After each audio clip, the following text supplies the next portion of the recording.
retracer un petit peu vos parcours. Qui êtes-vous ?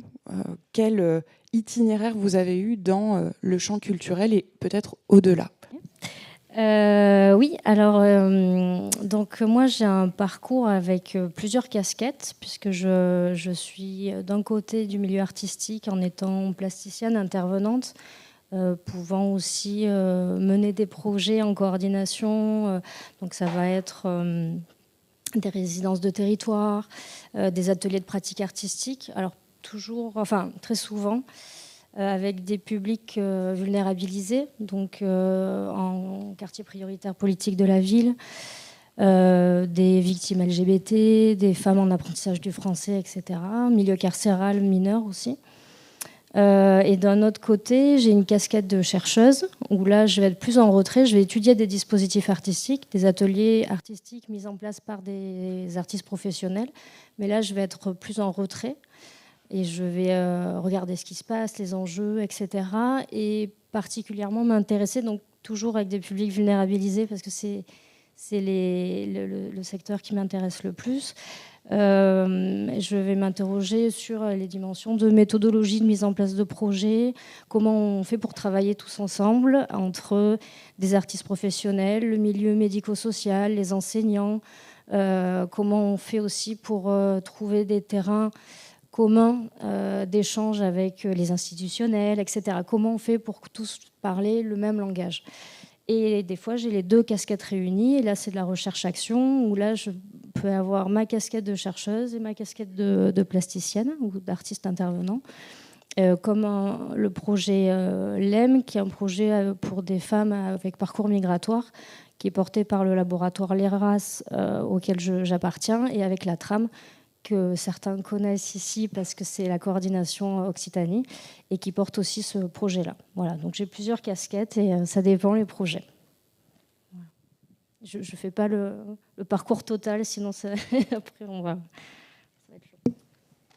Ça va être long. Fabrice, est-ce que tu veux bien prendre la suite ? Alors moi, je suis un autodidacte. J'ai atterri par hasard dans l'exploitation par l'intermédiaire de l'objection de conscience, puisqu'à l'époque, on devait faire l'armée. Donc, j'ai choisi de venir ici dans l'Aude. J'étais sur Toulouse, en licence d'histoire de l'art. Et donc, j'étais passionné de cinéma et j'ai choisi de faire donc mon temps contraint, pas sous les drapeaux, mais dans une association d'éducation populaire qui s'appelle Cinémode, et où aujourd'hui, j'y suis toujours. Donc, j'ai démarré par la projection, l'animation, la responsabilité d'une salle qui est sur les Ignans-Corbières, une petite ville de 10 000 habitants. Et puis aujourd'hui, je monte des projets, donc je dirige mon équipe de 13 salariés. Et donc, on fait un travail de coordination donc, sur Collège au cinéma. On travaille avec la PJJ dans le cadre de Culture et Justice avec la DRAC à la maison d'arrêt de Carcassonne, avec les UMO aussi, donc avec des jeunes justiciables. On travaille surtout aussi en milieu rural qui est particulièrement aujourd'hui sensible. On retrouve les mêmes problématiques que dans les quartiers prioritaires, dans la ruralité sur le département de l'Aude. On aura le temps d'en parler. Donc, c'est des missions qui sont passionnantes. Et d'abord, je suis issu de l'éducation populaire, donc avant d'être un diffuseur de cinéma et passionné évidemment de culture et de cinéma.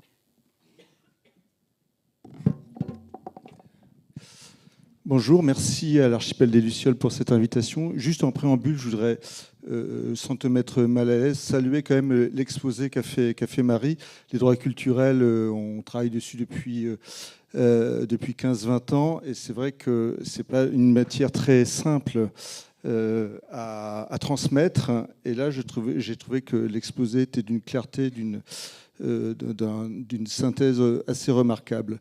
Excuse-moi si je te mets mal à l'aise. Merci quand même, Eric. Merci.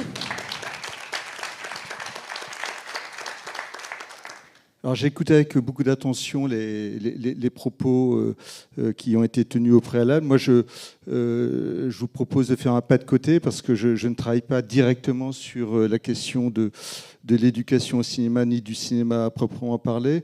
J'ai deux casquettes, je suis éditeur, j'ai créé une maison d'édition qui s'appelle les Éditions de la Tribu, qui est installée à Toulouse, je l'ai créée il y a plus de 20 ans, qui a une diffusion nationale qui traite des enjeux des enjeux artistiques et culturels, des politiques culturelles, avec 80 ouvrages à peu près au catalogue, et depuis 10 ans, 3 revues semestrielles. La première, c'est que vous avez tout retrouvé chez la librairie Calmi qui est en bas. La première, c'est Nectar, qui est une revue qui traite de l'évolution des métiers artistiques et culturels, des politiques culturelles et de l'impact du numérique sur ses usages. Là, on est quand même au cœur des enjeux.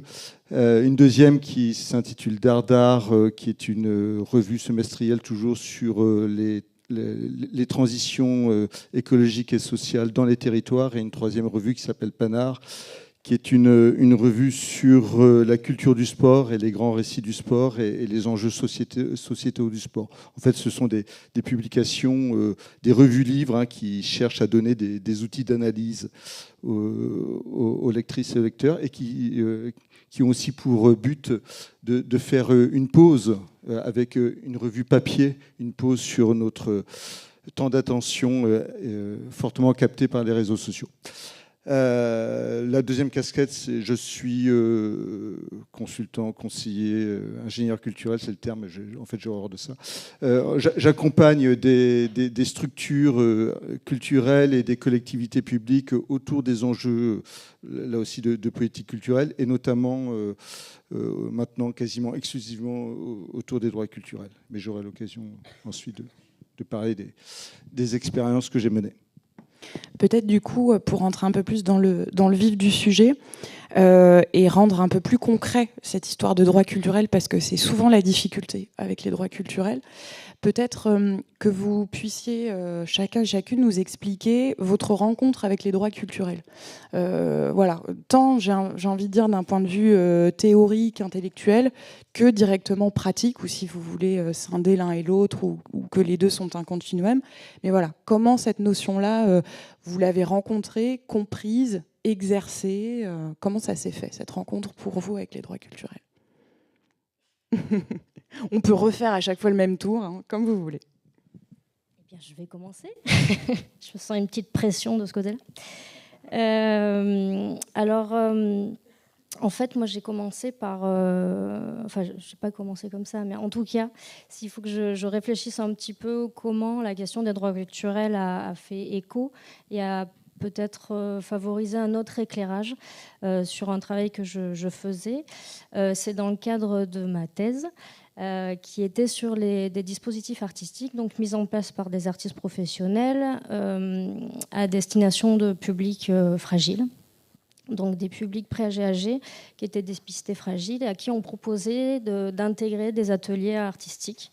Donc ça pouvait être, pour les Toulousains, ça va vous parler, le CDC, Théâtre Garonne, Toulouse les Orgues, etc. Donc pour les autres, c'est des structures qui sont identifiées au niveau local, national et pour d'autres européennes. Et je me suis rendu compte assez rapidement qu'en fait, les publics avec lesquels je travaillais étaient pas du tout représentatifs de la société. Je m'attendais à avoir une diversité beaucoup plus importante et je me suis rendu compte qu'il y avait des niveaux de biais de recrutement très très très très importants et qui ne correspondaient pas du tout au nombre de personnes par exemple qui étaient dépistées, c'est-à-dire qu'il y avait sur 400 personnes voire 500, j'avais toujours les mêmes profils, c'est-à-dire des gens qui avaient été sensibilisés à un moment donné dans leur vie, qui avaient pratiqué une activité artistique ou qui étaient sensibles, qui étaient quand même d'une catégorie sociale plutôt aisée, qui avait fait des études. J'avais que, pour le dire assez radicalement, j'avais que des blancs. Et ça collait pas du tout au profil de personnes qui venaient. Et là, je me suis dit, il y a un gros problème que j'avais identifié, moi, dans mes pratiques artistiques en tant qu'intervenante avec des publics vulnérabilisés, où, inversement, c'était toujours des artistes venant de centre-ville blancs qui allaient dans des quartiers prioritaires. Et je me disais, il y a quelque chose qui fonctionne pas du tout. Et c'est à ce moment-là où la question des droits culturels, je trouve, nous permet d'avoir une mise à distance et de considérer la personne dans son entièreté, son parcours de vie, sa culture, voilà. Et ça implique aussi des biais de recrutement, des stéréotypes qu'on a sur les autres, ceux qui vont... Ça me fait penser... Aussi, on parlait tout à l'heure de certains enseignants, et ça peut être aussi en tant qu'intervenant de se dire cet exemple artistique, ça ne va pas passer parce qu'on projette des choses sur les gens avec qui on travaille, en fait, qui n'ont pas la même base ni culturelle, ni de parcours de vie. Et tous ces enjeux, je trouve que les droits culturels, ça permet justement de se désaxer, de passer de l'autre côté et de regarder le même objet, mais pas de la même manière. Je trouve qu'à ce moment-là, j'ai eu la bascule peut-être de manière un peu plus importante. Je le vois vraiment comme ça. Et maintenant, je continue particulièrement avec les publics vulnérabilisés. Voilà.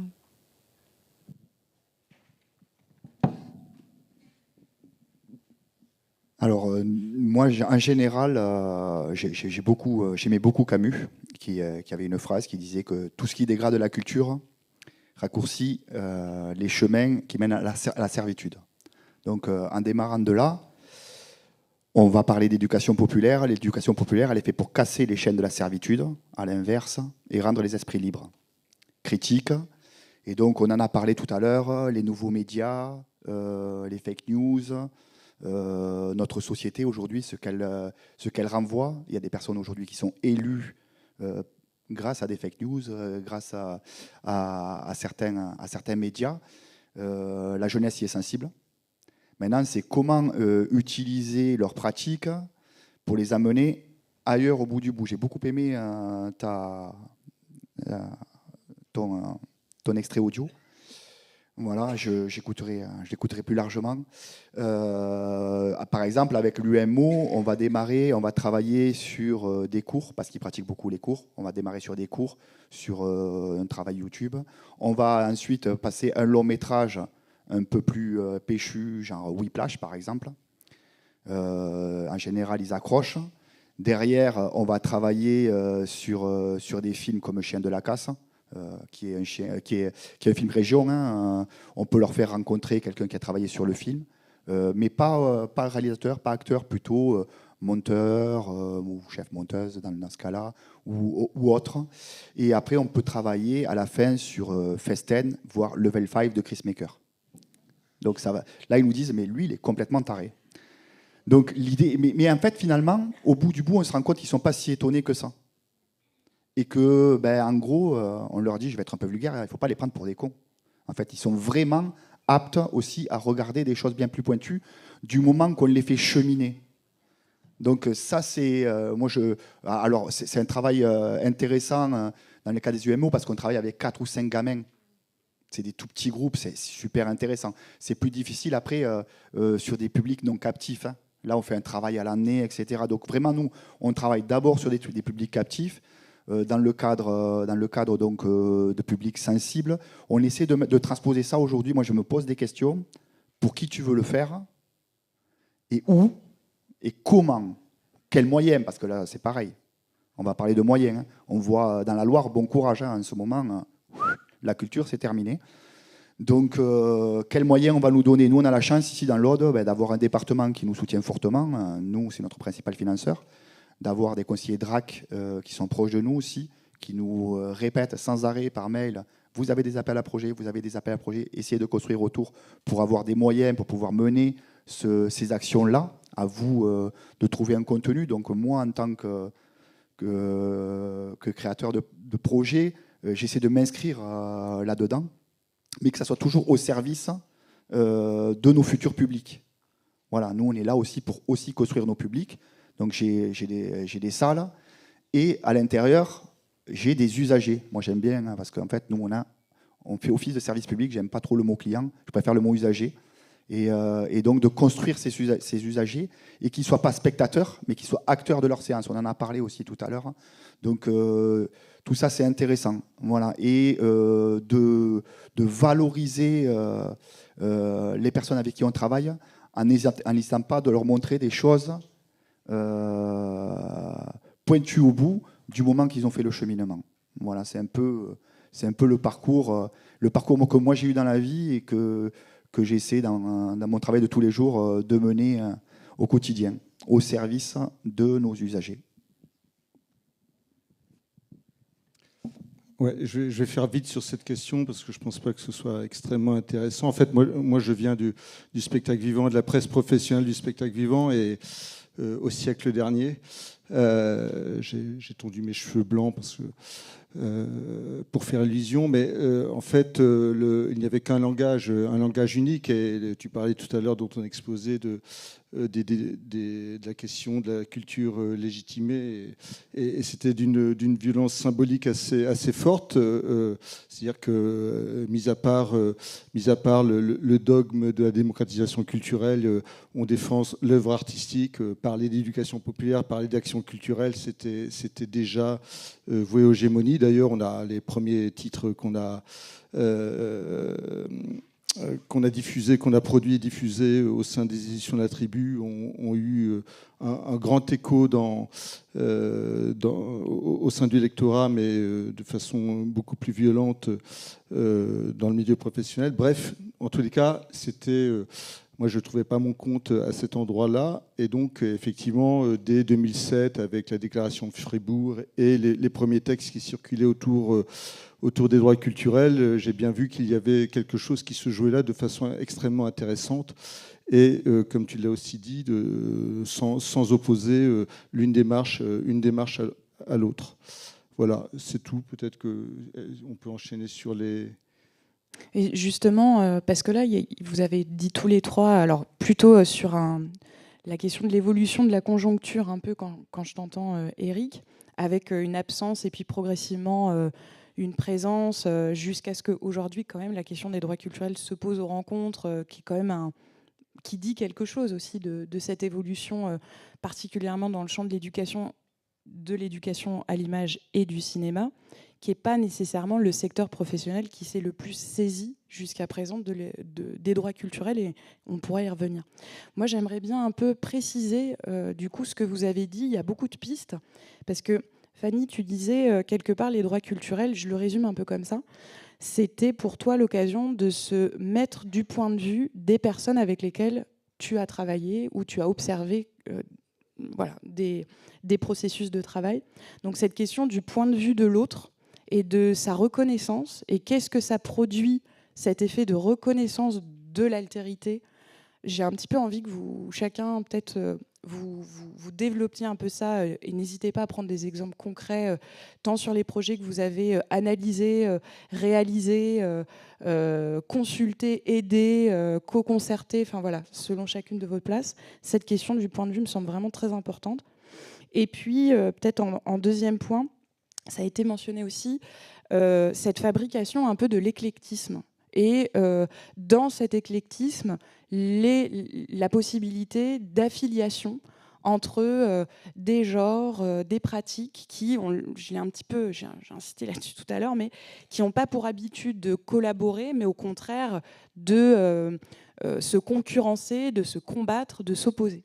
Donc voilà, de ces deux côtés-là, un peu du tableau de l'effet des droits culturels dans les pratiques, est-ce que vous auriez des choses à nous expliquer, à nous raconter comme expérience vécue en tant qu'acteur ou plus observateur, ou peut-être les deux?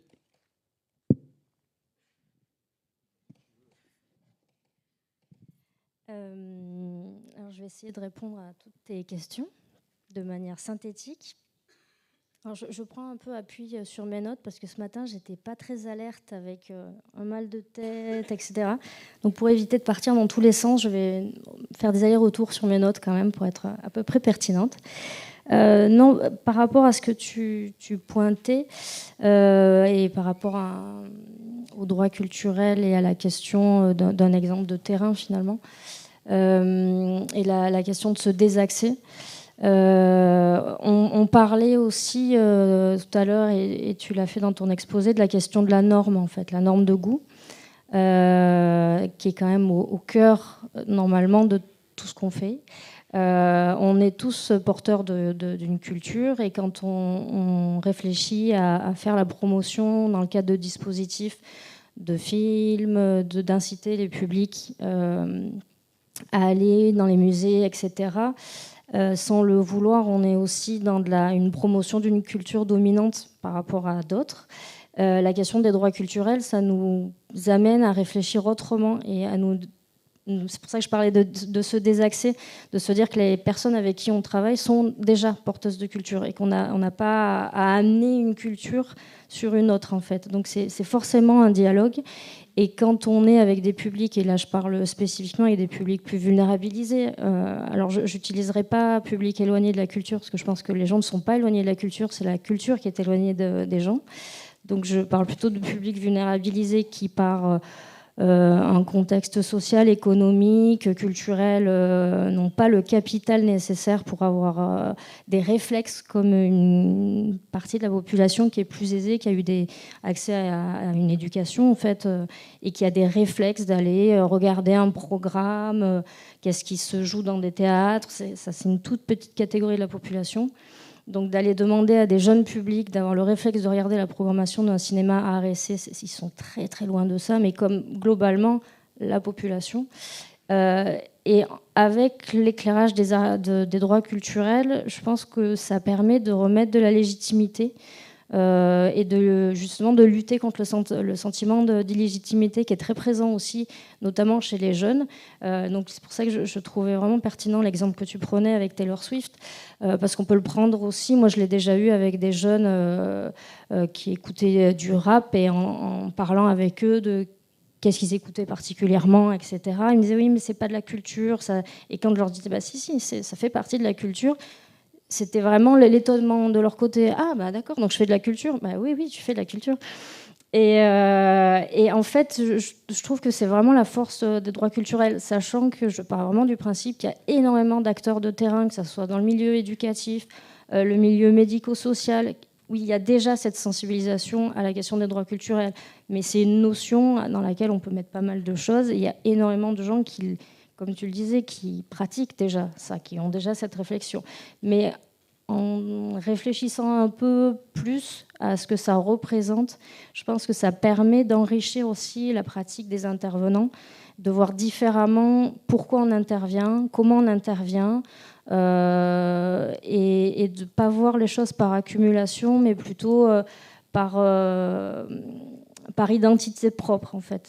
Voilà. Et donc, moi, je vois vraiment la richesse des droits culturels de ce côté-là, de donner de la légitimité, notamment à la jeunesse, en disant, bah, comme tu le disais, en fait, on est dans un monde de médias, ils pratiquent très bien, ils montent déjà, ils font des captures sonores. C'est à partir de ce qu'ils font, à partir de la culture, de leur culture, comment on peut les amener après progressivement. Et l'exemple de Taylor Swift, c'est exactement ça.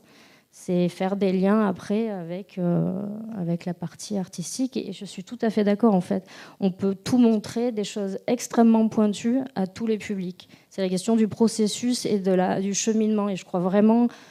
Alors, et on revient exactement au même problème, c'est la question du financement aussi. Parce qu'en fait, ça prend du temps. Il faut travailler en amont, il faut travailler avec les équipes éducatives. Dans le social, elles sont fatiguées, elles sont usées, on leur en demande beaucoup. On part du principe que c'est des métiers passion et que par extension, on peut donner jusqu'à épuisement total. Et je pense que ça, c'est une donnée aussi à prendre en considération. Comment on travaille avec de l'usure aussi. Ouais. On va revenir aussi sur effectivement la question des conditions préalables, actuelles, futures pour l'établissement des droits culturels. Est-ce que Fabrice, tu veux bien prendre la suite ? J'avais un peu répondu en partie sur ma première intervention, évidemment. C'est important de leur faire prendre conscience que déjà, eux, ils ont une culture. Quand on a un public, c'est aussi essayer de s'adapter à ce public-là et de faire évoluer son projet en cours de route aussi. On y est parfois, ou même très très souvent, voire tout le temps, contraint. Tu parlais tout à l'heure de rap, etc. Nous, on fait du travail avec la Mashup Table, s'il y en a qui connaissent ici, j'imagine la plupart, avec les UMO aussi. Et forcément, on a des phénomènes. On a vraiment des phénomènes. Il y en a qui nous ont commencé à nous rapper après en prenant le micro. Dès qu'on leur passe le micro, c'est parti. Et du coup, Ben, nous, on essaie juste de les canaliser un petit peu, de leur donner quelques clés et de leur faire prendre conscience, en fait, que déjà, eux, ils ont plein de clés, sans s'en apercevoir. On en parlait tout à l'heure, c'était intéressant de faire comprendre à un jeune, à un enfant ou même à un adulte qu'il a déjà un langage, un cinéma qui construit sur sa pratique. La plupart, ils sont sur, aujourd'hui, par exemple les jeunes, ils sont sur tout ce qui est court, tout ce qui va vite, binger des séries, etc. Ils ont leur propre langage. Ils montent, comme tu l'as dit, déjà, ça en fait, nous, quand on arrive sur la table Mashup, qui est une table de montage, ils ont déjà ça, la plupart.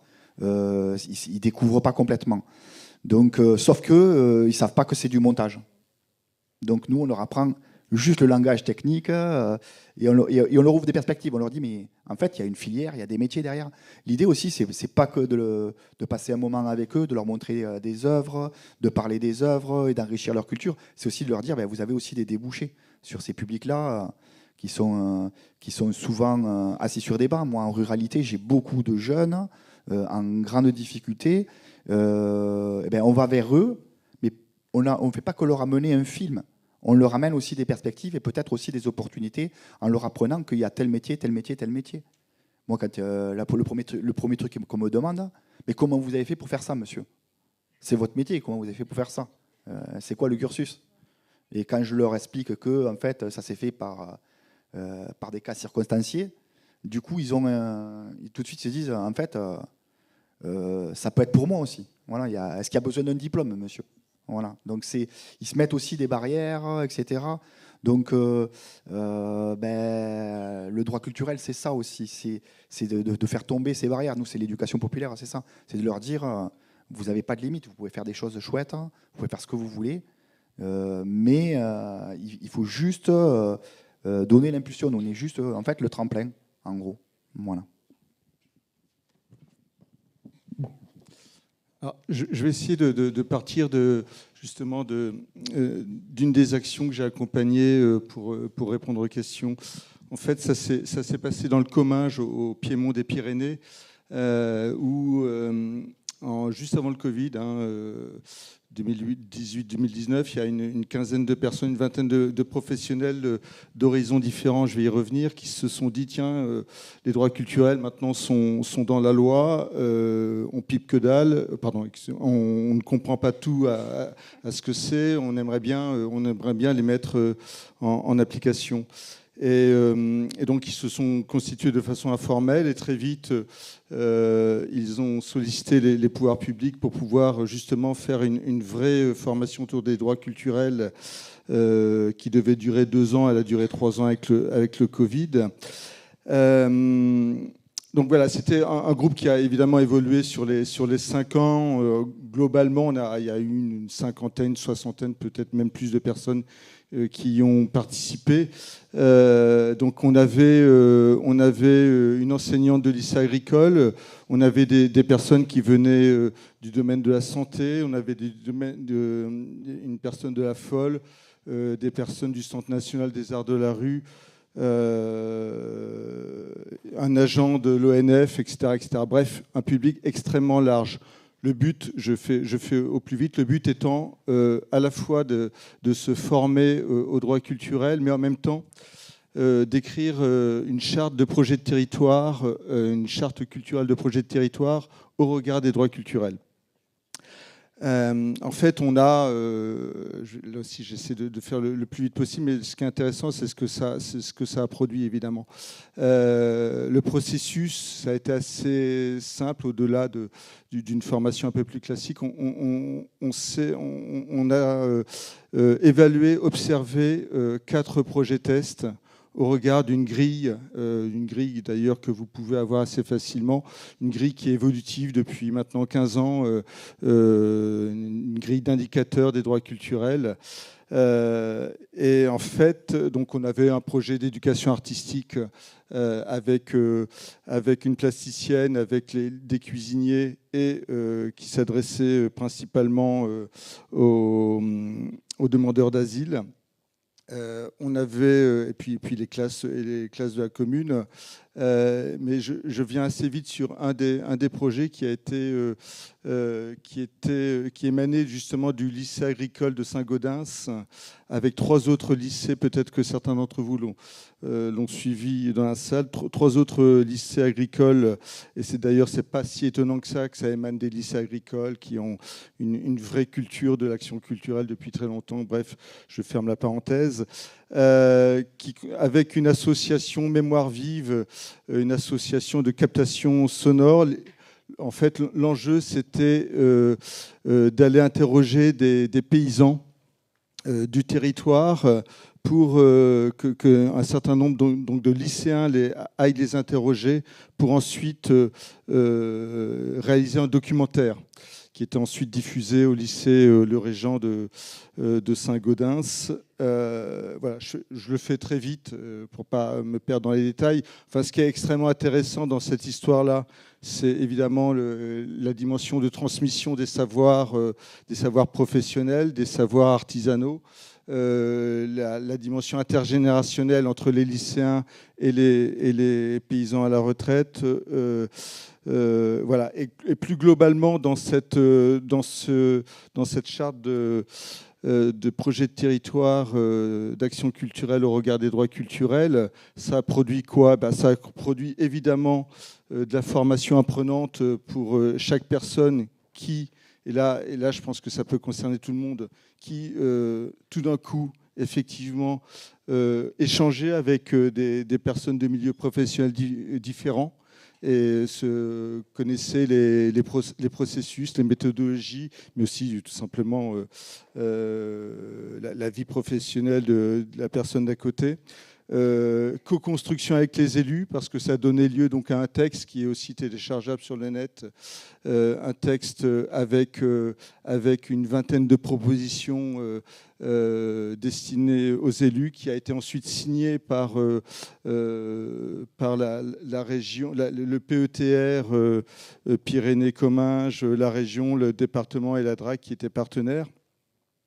Et puis une valorisation de soi. Par exemple, la personne agent de l'ONF s'est dit, moi je suis venu dans ce groupe, mais franchement, moi je n'ai pas l'impression d'avoir une plus-value culturelle. Et en fait, c'est sans doute son projet qui consistait à montrer comment on pouvait élaguer une forêt avec des chevaux de façon mécanique et non pas...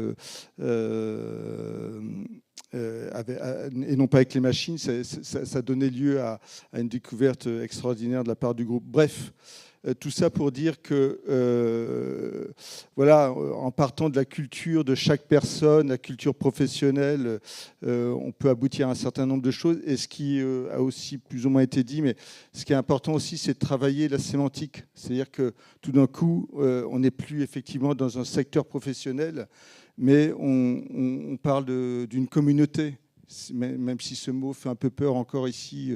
Mais c'est intéressant d'avoir, tu parlais de communauté de goût, mais ça peut être une communauté de territoire, ça peut être une communauté professionnelle.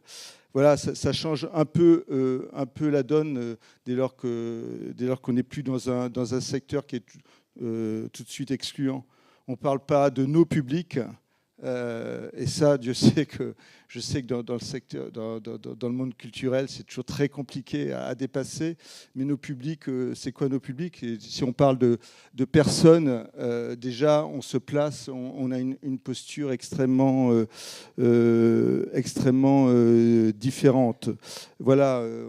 Bon, je m'arrête là, mais encore une fois, lorsque je dis ça, je ne suis absolument pas là pour, en tant que donneur de leçons, mais en tous les cas, ce qui est intéressant, c'est d'étudier des process et des méthodologies différentes où on est effectivement davantage dans la dimension coopérative, la dimension de formation apprenante, etc.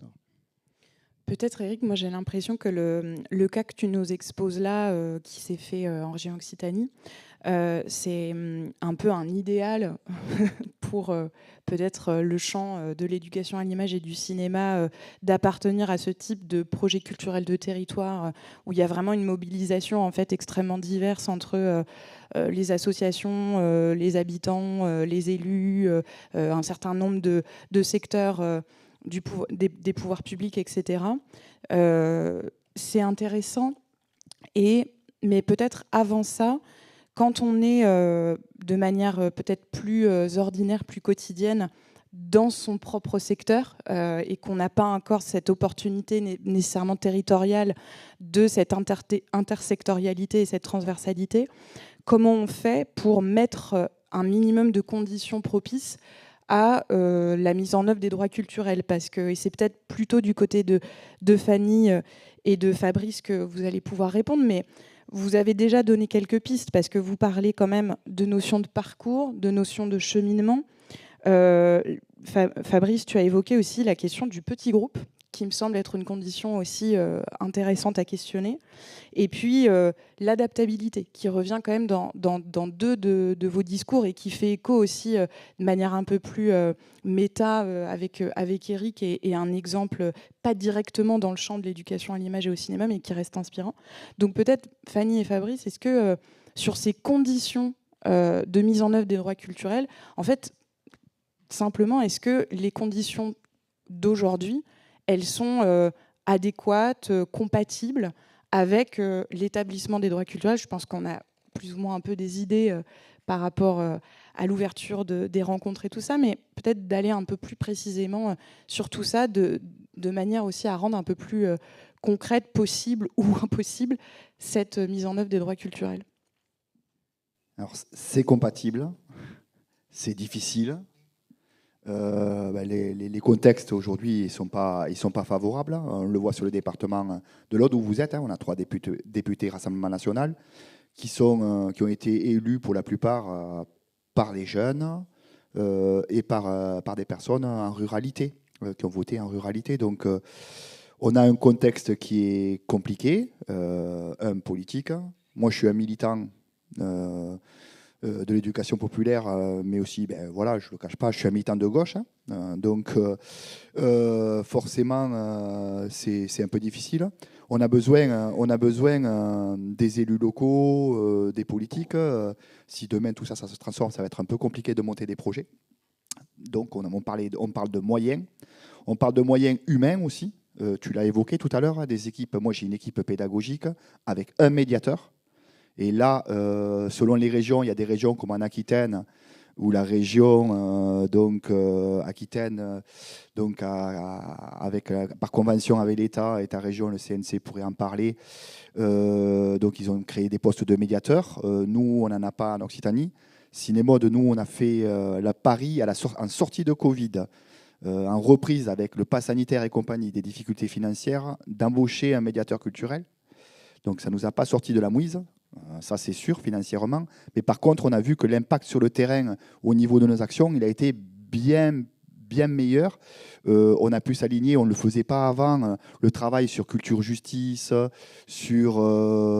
la maison d'arrêt avec des détenus, on ne le faisait pas avant. Donc avec des tout petits groupes, parce que c'est financé.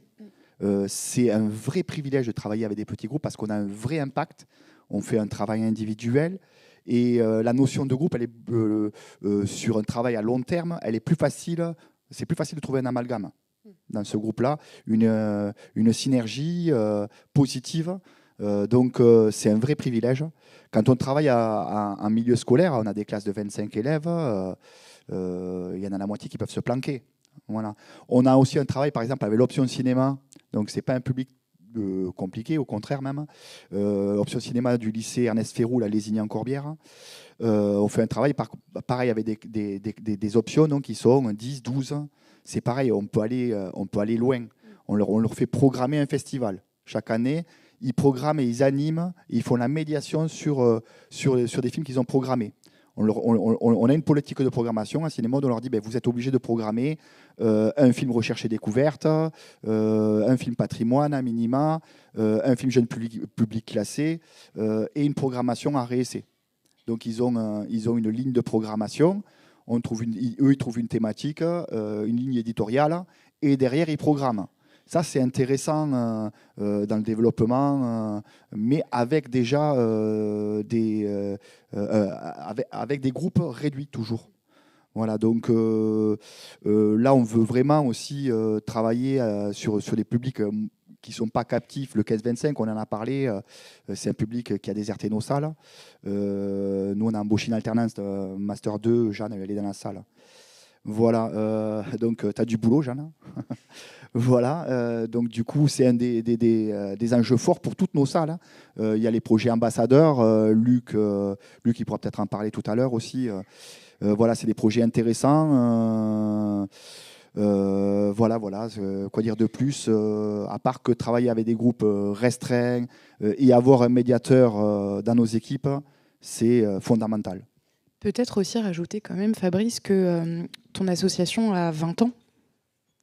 Ton association a 20 ans d'existence. 40 ans. 40.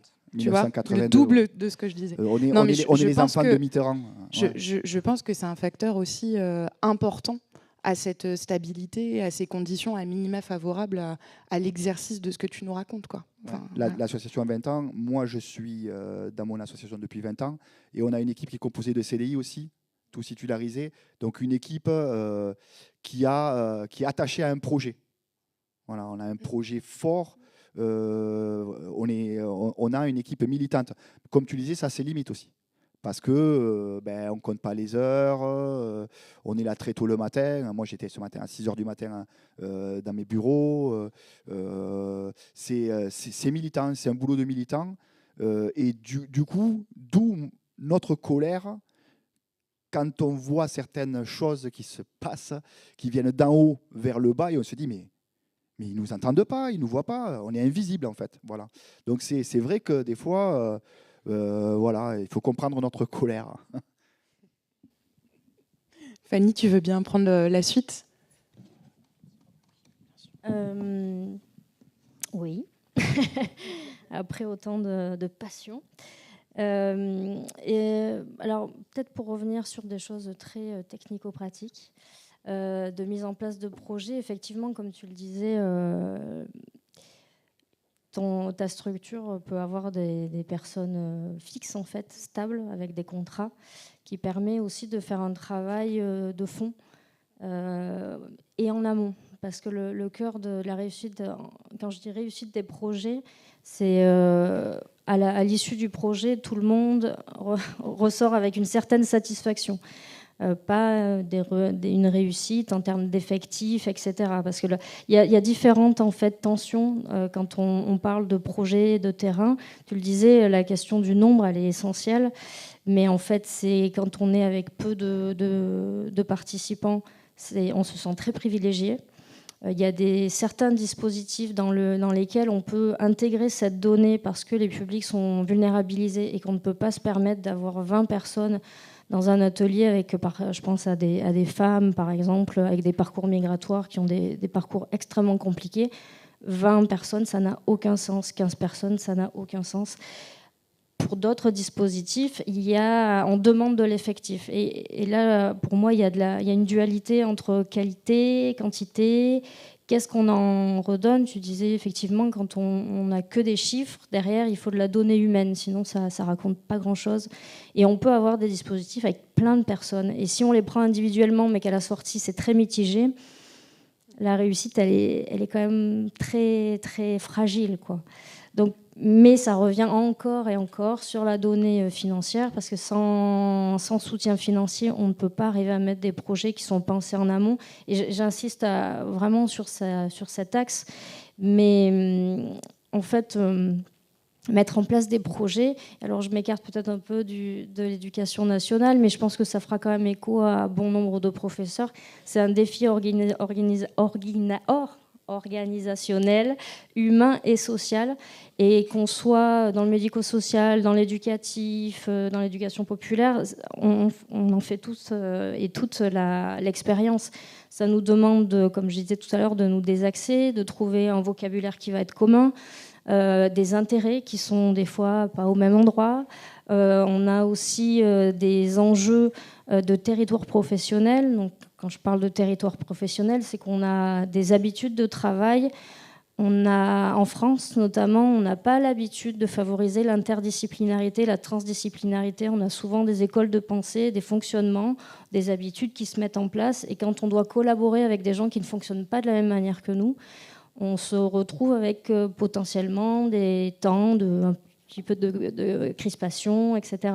Et un travail en amont, ça permet justement d'identifier les acteurs qui vont être des personnes ressources sur le terrain et qui sont essentielles, des enseignants, des éducateurs, une personne d'une structure culturelle. Et tout ce temps, il est essentiel. Je parle même tout à l'heure, on parlait aussi de parcours, de processus.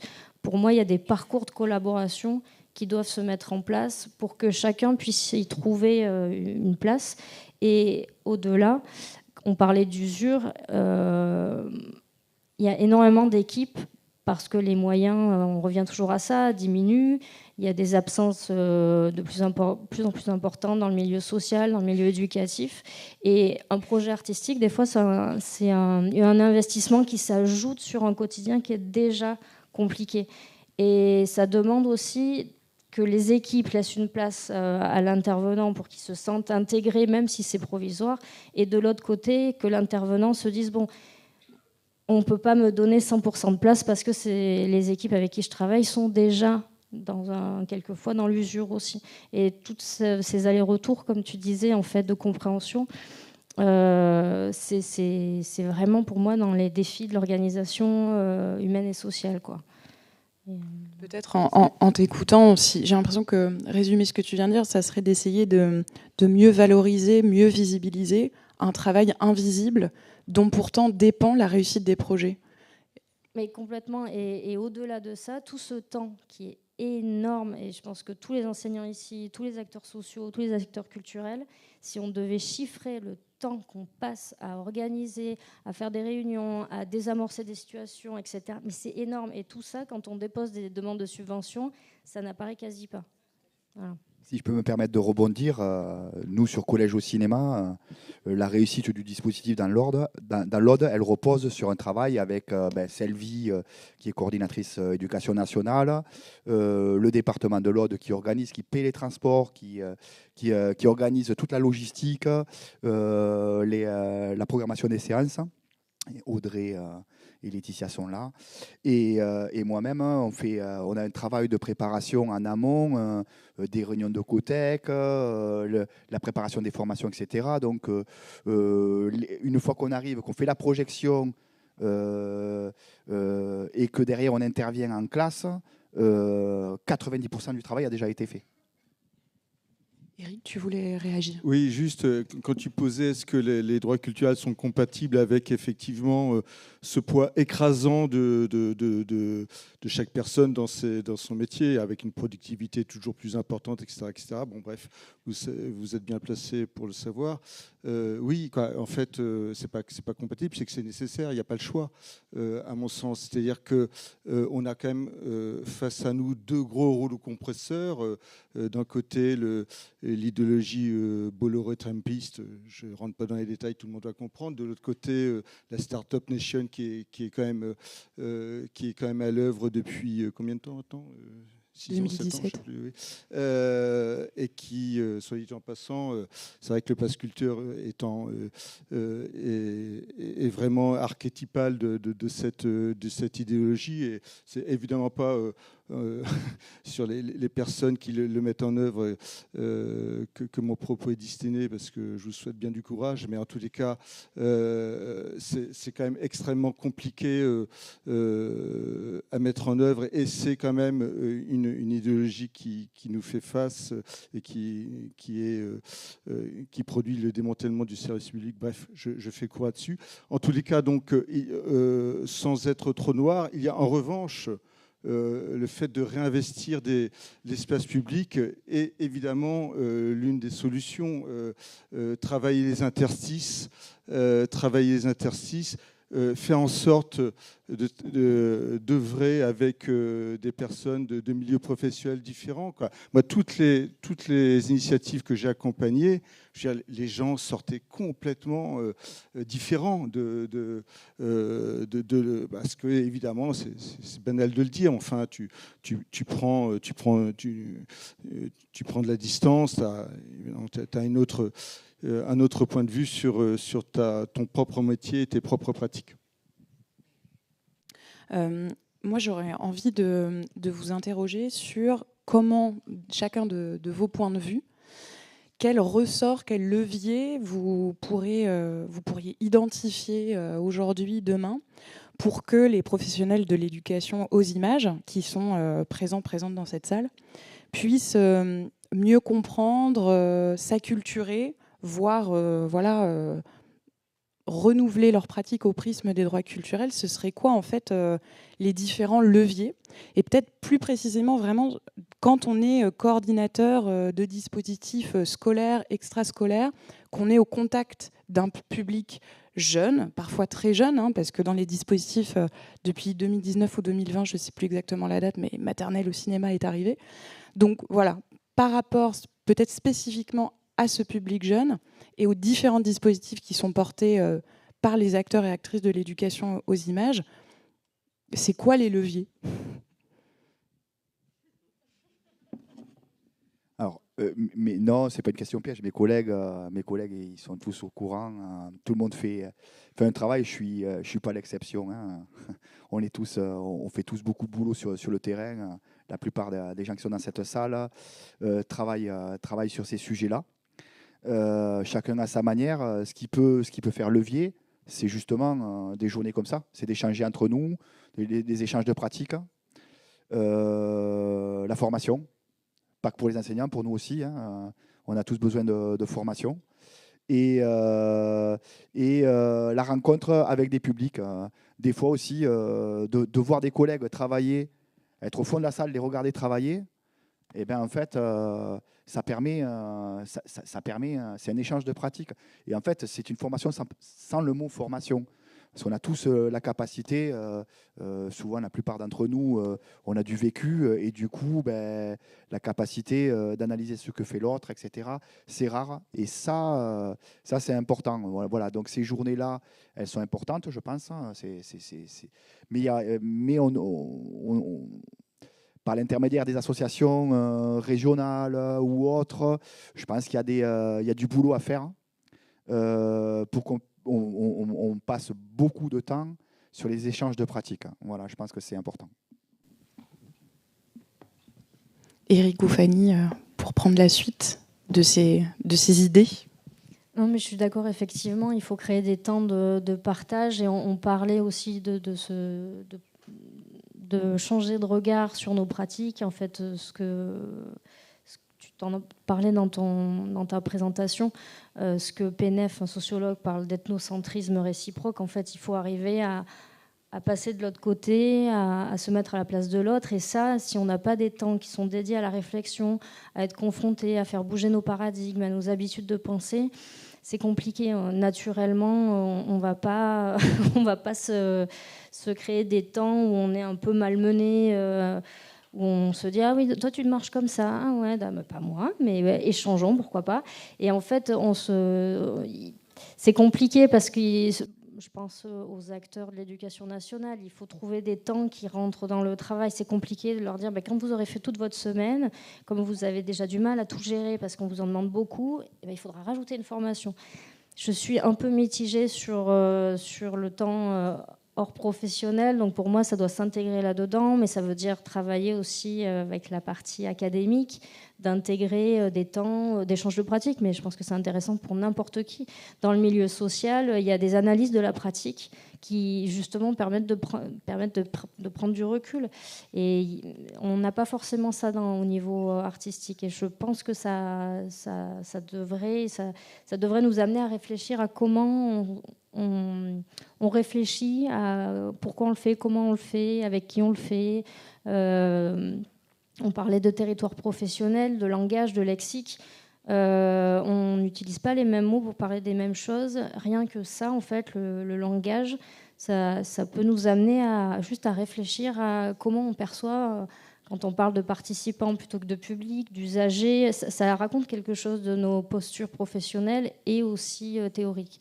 Donc, je pense qu'effectivement, la formation, des temps de débat, de table ronde, voilà, tout ça, c'est pour moi, effectivement, comme on le disait, c'est essentiel, quoi. Juste un mot, en fait, moi, je n'ai pas de recette miracle, mais pour compléter ce que j'ai dit tout à l'heure, parce que je dresse un tableau un peu noir, je vais contrebalancer, parce qu'en fait, à mon poste aussi d'éditeur, je me rends bien compte qu'il y a un nombre incalculable d'initiatives. On les appelle comme on veut, notamment dans le domaine de l'écologie. Hein. C'est vraiment le domaine qui est le plus actif aujourd'hui. Mais en tous les cas, des initiatives territoriales qui sont, alors là, pour le coup, complètement hors radar, quoi, médiatique. Quoi, on en entend très très peu parler, mais en revanche, ça foisonne. Ça foisonne partout, dans tous les territoires, quoi. On voit que ça. Je pense qu'il y a une masse invisible là, qui est à l'œuvre. Après, la difficulté, c'est comment faire alliance. C'est effectivement. On a fait un numéro dédié sur cette question-là dans Dardar. C'est pas simple du tout, mais la question est là. En revanche, voilà, en gros, on n'est pas seul. Du coup, peut-être pour résumer un peu les différentes pistes avant de laisser la parole à la salle, on a parlé de la formation, de la rencontre, de l'échange de pratiques entre pairs, de l'observation, de la réflexivité, de saisir et peut-être de coopérer avec les différentes initiatives territoriales qui sont autour de nous. Et puis moi, peut-être, je rajouterais, on va dire que je prêche pour ma paroisse, mais de collaborer avec la recherche. Je pense que vraiment, c'est un acteur dont on n'a pas forcément parlé de manière centrale, mais qui peut, à mon avis, être un levier vraiment très, très pertinent à toutes ces nouvelles démarches, ou en tout cas approfondissement de démarches. Je ne sais pas à qui je vais pouvoir passer le micro pour... C'est bon, tu en as un, Eva ? Ok, très bien.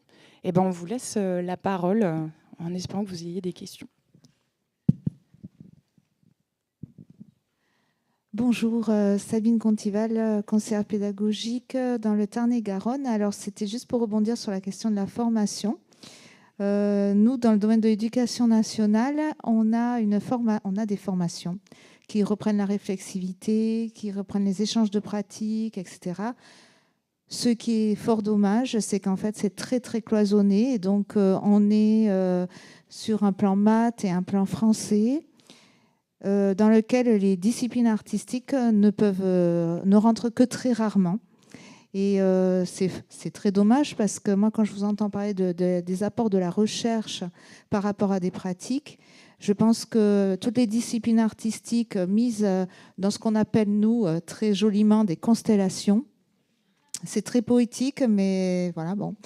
Voilà. Alors moi, par exemple, en tant que conseillère pédagogique, je n'interviens dans aucune constellation qui sont menées dans le travail de recherche et dans mon département. Voilà. Alors, je ne sais pas si c'est le cas ailleurs, mais en tout cas, voilà. Il existe des dispositifs, sauf qu'en fait, nos décideurs ne mettent pas l'accent sur l'art et la culture, alors que ça serait primordial, surtout pour des publics qui sont éloignés et empêchés. Voilà.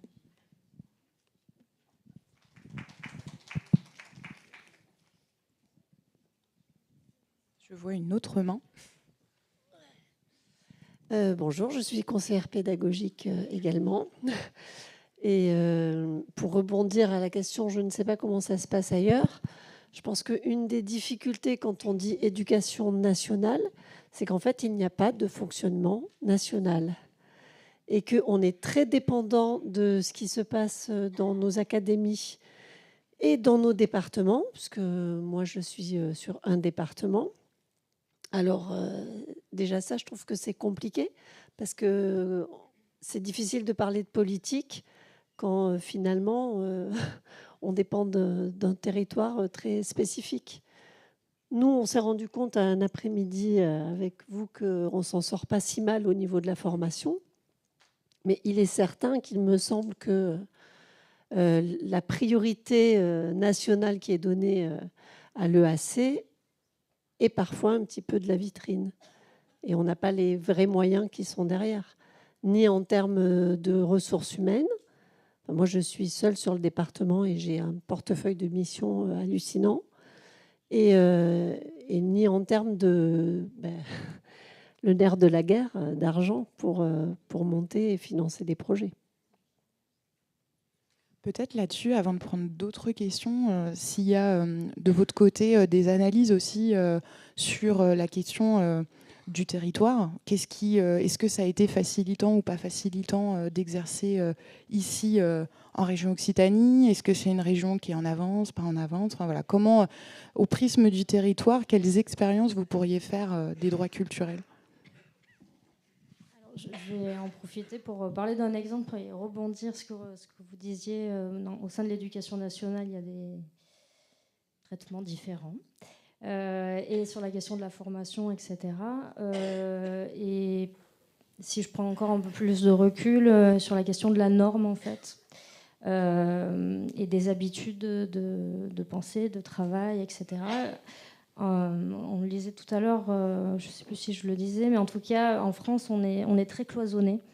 Le système de pensée, on a encore du travail à faire. Au Canada, ils sont beaucoup plus en avance, ou alors on est juste en retard. Je ne sais pas qui est. Voilà. Je dirais qu'on est en retard. Et ça joue aussi, par exemple, je pense à un exemple de terrain où on a fait un projet avec des enfants en UP2A. Des jeunes qui sont primo-arrivants. On pourra revenir sur le lexique, mais en tout cas, c'est ce type de public. Et donc, on avait mis en place un projet de recherche-action, c'est-à-dire une partie pratique artistique, une partie recherche. Jusque-là, tout se passait très, très bien. Et du moment où, en fait, on a demandé à ce que les enseignantes ont voulu faire remonter ça plus haut dans l'académie, tout s'est mis en marche, et là, ça a été la catastrophe. Il a fallu que quelqu'un de très haut placé vienne observer, demande à ce que l'artiste intervenante passe toute une batterie de tests pour savoir si c'était vraiment OK, juste parce qu'en fait, le point de départ, c'était, on avait demandé une participation d'1 euro symbolique dans la recherche partenariale, et les enseignants disaient il faut qu'on marque le coup un petit peu, parce que c'est pas gratuit, donc voilà. Et à ce moment-là, tout a été hyper compliqué. Et ça nous a quand même beaucoup interrogés sur la mise en place des projets, les habitudes de travail, les territoires professionnels de chacun, et des analyses qui variaient entre des acteurs de terrain, des professionnels qui soutiennent les projets, comme vous pouvez le faire, et des gens qui sont un peu plus hauts et qui ne sont pas forcément sur le terrain. Et là, on a vu quand même un schéma de tension qui se mettait en place. Et ça, c'est vraiment une réalité de terrain aussi à prendre en compte, où on peut avoir beaucoup de bonne volonté, mais on peut aussi avoir un système qui est un peu délicat, sensible, et qui freine aussi la mise en place de projets au-delà de la dimension financière, parce que là, ce n'était pas la question. Mais voilà, c'est sur des dimensions comme ça où je pense que, comme on le disait, le travail en amont, le collaboratif, et la question aussi de la formation, ça permet justement de réfléchir et de se désaxer sur nos habitudes. Donc on revient toujours... En fait, c'est l'échange entre toutes nos pratiques et nos habitudes. Hein. C'est simple, finalement. Est-ce que Fabrice ou Eric, vous souhaitez compléter sur la dimension territoriale ? Bonjour, je m'appelle Manon, je travaille en tant que coordination cinéma dans l'Oise, mais au sein d'une association qui a inscrit justement les droits culturels dans son projet associatif. Donc c'est des discussions en interne qu'on a beaucoup. On est implanté dans un quartier prioritaire de la ville à Beauvais. Et moi, ma question, elle concerne un peu les 15-25 qu'on a abordés, et c'est comment on va à la rencontre de ce public, c'est comment on met en place les droits culturels quand justement c'est des personnes qu'on a du mal à toucher, du coup, via les dispositifs scolaires, on va avoir le niveau lycéen qui va venir en salle, mais c'est comment on va pouvoir leur parler de possibilités, de projets, de co-construction, de s'impliquer. On essaie de mettre en place un comité de programmation, et en fait, on se heurte vraiment aux questions de légitimité, où ils ont l'impression qu'ils ne sont pas forcément légitimes à faire des propositions. Et voilà, je voulais peut-être des retours d'expérience de terrain pour voilà, que cette mise en contact, elle devienne effective. Et voilà, si vous avez des questions fondamentales. Moi, j'aurais beaucoup envie de vous répondre au prisme de la recherche. J'aurais un peu des données, mais peut-être non, non, vous laissez quand même la parole en premier. Alors, moi, je travaille toujours avec, par l'intermédiaire de publics captifs. 15-25, en dehors de ça, c'est compliqué. Donc, on travaille aussi avec les centres sociaux. Nous, on a des quartiers prioritaires sur Narbonne, sur Carcassonne. On travaille beaucoup avec les centres sociaux, en lien avec des projets donc, déjà préétablis. Mais on leur laisse la main. Avec le département de l'Aude, on a monté un projet sur le thème d'égalité femmes-hommes. Et on était arrivé avec un projet clé en main sur leur proposer un long métrage donc, en soirée donc, avec un centre social. Et on a rencontré donc, le directeur du centre social, etc. Et lui, il a dit non, long métrage, c'est pas intéressant. On aimerait plutôt un programme de court métrage avec des interventions derrière à chaque fois, etc. Et donc, du coup, le projet comme on l'avait pensé, il s'est complètement transformé lors de notre première rencontre avec le centre social. Donc, c'est un travail qu'on a mené. C'est un exemple parmi tant d'autres. Après, on travaille aussi avec l'émission locale. Nous, la plupart des salariés, on les a recrutés via l'émission locale. Et puis, ils sont restés chez nous. Et ces jeunes, quand ils sont valorisés, on peut faire un travail vraiment chouette et leur parler justement, les faire travailler, leur faire monter un vrai projet de fond. Parce que souvent, voilà, ils sont là justement dans le cas vraiment l'envie de rebondir, de trouver leur propre projet, etc. Donc si on les fait travailler sur ce type de projet, ça peut être intéressant, par exemple. Est-ce que Eric ou Fanny, vous souhaiteriez compléter ? En fait, la question peut-être initiale à se poser, c'est que est-ce qu'il faut aller les chercher ? Je le dis différemment, c'est-à-dire que 15-25 ans, je pense que tout le monde situe à peu près cet âge un peu compliqué. Est-ce que la personne a envie de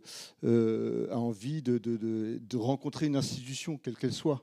Vous êtes une institution pour ces personnes-là. Donc ça, c'est un préalable. Parfois, oui. Et si c'est oui, il faut peut-être regarder là où ils sont. Ça peut être un club sportif. Tu parlais de la mission locale. Il y a des associations. Voilà, je pense que ça part de là. Et ensuite, tout reste à faire parce que c'est quand même extrêmement compliqué. Fanny, tu veux prendre la parole ? C'est pour continuer sur ce point. Effectivement, je pense que pour travailler avec des publics ou des participants, ça dépend comment, des personnes et le lexique qu'on veut utiliser. Mais en tout cas, je pense qu'on revient sur la question de la co-construction et de la collaboration et de tous les enjeux que ça sous-tend. Et ça demande d'avoir un réseau partenarial qui est tissé et qui est basé sur une confiance mutuelle et accepter aussi des parts de fragilité, c'est-à-dire des effectifs qui vont être fluctuants, plus ou moins remplis. Ça demande de la part des intervenants d'accepter cette dimension qui n'est pas du tout évidente, c'est-à-dire de voir un jeune une fois, puis de le voir à la fin, plus du tout, au milieu. Voilà. Et cette dimension-là, il faut l'acter, je pense, pour le bien de tout le monde, comme de nous. Et ça, pour moi, c'est vraiment la base à chaque fois de tous les projets, on va dire l'ossature de tout dispositif qu'on met en place, c'est d'avoir des partenariats qui sont équilibrés, c'est-à-dire le travail en amont et que chacun ait une place réfléchie, identifiée et que personne ne se sente instrumentalisé. Cette donnée, on n'en a pas parlé, mais En tout cas, on peut le voir sur des terrains, et notamment en QPV, quand on met en place des projets artistiques où on a des partenaires de terrain qui ont vraiment l'impression d'être des laboratoires d'expérimentation ou juste un accès à des subventions. Et ça, c'est vraiment des retours que j'ai pu avoir sur des terrains. Et cette dimension, je pense qu'il ne faut pas la sous-estimer. Donc c'est pour ça que la question de la collaboration en amont, d'aller les voir en disant, comme ce que font plutôt les anglo-saxons et les Canadiens, c'est-à-dire j'ai envie de travailler avec vous, qu'est-ce qu'on peut imaginer ensemble, et pas je viens avec un projet et j'aimerais que vous puissiez l'intégrer, ce qui n'est pas du tout la même démarche. Et c'est la question aussi de l'interdisciplinarité. Moi, je crois beaucoup qu'on a tout à gagner à travailler ensemble et à sortir un peu de nos zones de confort théoriques, artistiques, intellectuelles, et de trouver des projets communs et pas amener un projet vers l'autre. Voilà. Peut-être je me permets de me décaler un tout petit peu de ma posture de modératrice, mais pour vous répondre, j'irai complètement dans le sens de tout ce qui a été dit, hein, peut-être sur repenser la notion de partenariat. Moi, j'ai pu observer par exemple beaucoup d'exploitants qui travaillent en partenariat, qui estiment travailler en partenariat avec le territoire, mais en fait, souvent, c'est une dynamique partenariale qui en fait est extrêmement réduite. C'est l'idée de je vais avoir un partenariat avec telle ou telle structure jeunesse parce que eux ont les jeunes, ce que la salle de cinéma n'a pas intrinsèquement. Et du coup, je fais un partenariat en fait pour déplacer le flux de la maison d'ado, de la MJC, de l'accueil collectif de mineurs, etc., vers ma salle. Et après, il se passe généralement plus grand-chose. Mais c'est pas ça un partenariat en fait. Je pense que, en tout cas, les droits culturels nous invitent à repenser ce type de partenariat. Et précisément, ce que j'ai pu observer dans des processus de partenariat où vraiment la question d'une gouvernance partagée dans le projet, de co-construction, etc., se fait de manière plus horizontale, plus collaborative. En fait, ce qui se passe, c'est que je pense à un cas précis de médiateurs culturels qui se sont rendus compte qu'en fait, dans la posture vis-à-vis des jeunes, en fait, ils savaient rien. Ils apprenaient de l'éducateur de rue, de l'animateur et de tous ces métiers, en fait, de l'extrascolaire, du périscolaire, qui ont en fait vraiment une habitude relationnelle et de posture, qui ont vraiment des compétences, des savoir-faire qui sont en fait très très peu valorisés au sein du champ artistique et culturel, mais qui en fait sont d'une pertinence absolue en contexte de projet artistique et culturel, précisément avec ces publics. Donc voilà, ça c'est un cas concret. Et puis un deuxième cas, c'est vraiment la notion, pareil, qui n'est pas vraiment quelque chose de très présent dans le champ culturel et artistique. Il est beaucoup plus du côté du champ du social, des travailleurs sociaux, qui est vraiment cette notion d'aller vers, de hors les murs. En fait, les jeunes, ils sont où sur un territoire ? Je prends un cas concret dans mon territoire. Moi, j'habite dans l'Orne, en Normandie. J'ai accompagné une structure, un tiers-lieu, qui voulait travailler pendant l'été avec les jeunes de Putange-le-Lac, qui est une toute petite commune rurale dans l'Orne, enfin voilà, qui ne venaient jamais dans ce tiers-lieu-là que d'autres fréquentaient. En fait, c'est quand même des personnes qui connaissent leur territoire et donc qui savent où sont les jeunes entre juillet et août. Ils sont au lac de Rabaudange tout le temps. Globalement, voilà, de peut-être 11h du matin jusqu'à 2h du mat', en fait, les jeunes, ils sont là.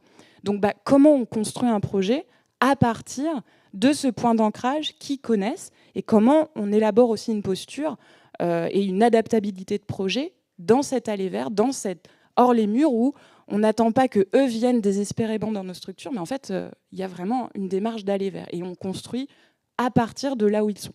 Donc c'est un peu deux cas aussi que moi j'ai pu observer.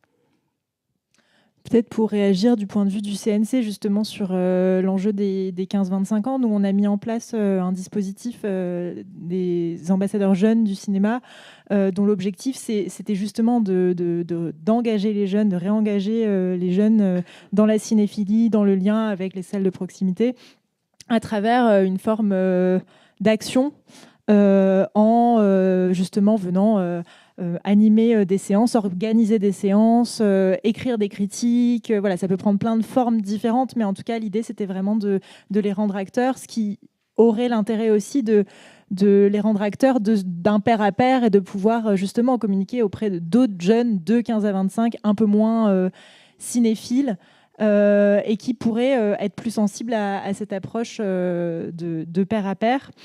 C'est un dispositif qu'on vient de lancer, dont les premiers projets se sont montés à la rentrée et qu'on espère pouvoir inscrire dans un temps, en tout cas moyennement long, mais sur les 3 années à venir. Et d'ailleurs, il y a des associations qui ont lancé ce programme qui sont dans la salle. Donc, si jamais vous voulez réagir et peut-être parler de comment est-ce que vous avez abordé cet enjeu-là de votre point de vue, ça peut être très intéressant. Pour dire aussi peut-être juste que d'ailleurs, le cadre était relativement large, justement, pour pouvoir s'adapter aux réalités de terrain, aux jeunes qui étaient présents sur leur territoire et à la manière dont ils pouvaient réellement, effectivement, s'engager selon l'équipement disponible, leur situation socio-professionnelle, enfin plein de choses différentes, mais voilà. Est-ce qu'il y avait d'autres questions? Oui. Deux mains.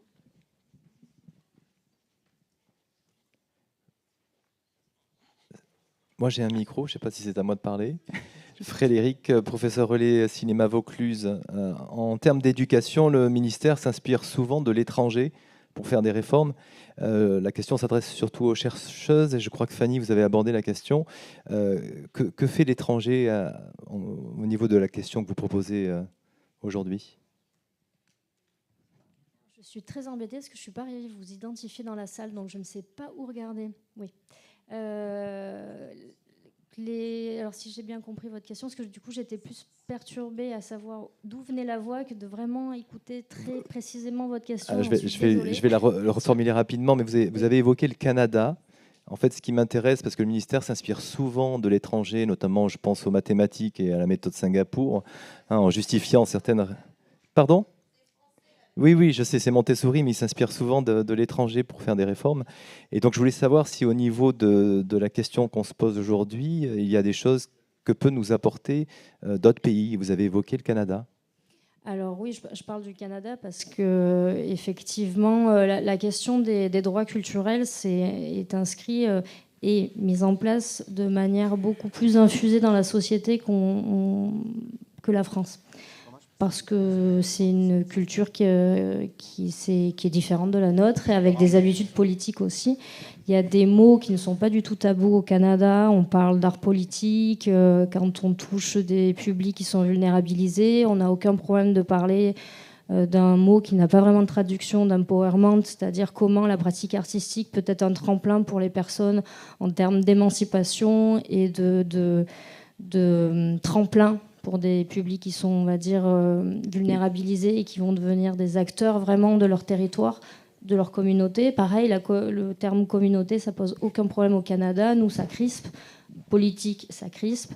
On va dire qu'il y a une acceptation, une perméabilité entre les arts et la société qui est beaucoup plus importante qu'en France. C'est vrai que nous, on met dans des catégories, c'est assez normé, on a des habitudes. L'interdisciplinarité, c'est un peu délicat. Moi, je le vois dans certains débats où il faut encore expliquer ce qu'est une intervention artistique avec des publics vulnérabilisés, la différence avec l'art-thérapie. Au Canada, il n'y a pas de débat là-dessus. Enfin, c'est même étonnant qu'on se pose encore la question pour eux. Donc c'est assez large, je dirais, l'écart est important. Et par contre, on a énormément de choses à apprendre. On parlait de formation. Dans les masters, par exemple, en art plastique à l'UQAM, à l'Université Québec de Montréal, les étudiants qui sont formés dans des pratiques art visuel, art plastique et d'autres, ça peut être art de la scène, etc., ont des temps de formation et de réflexion, de mise en place de projets avec les publics.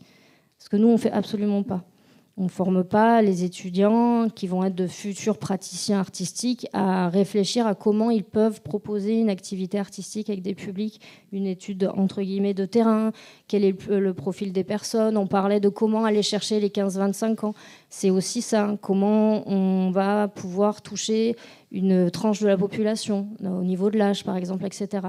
Il y a plein de choses. Moi, je vous invite tous à regarder du côté du Canada et après... Je prêche aussi pour ma paroisse parce que je travaille avec des Canadiennes Et c'est vrai qu'il y a une fluidité aussi en termes d'interdisciplinarité.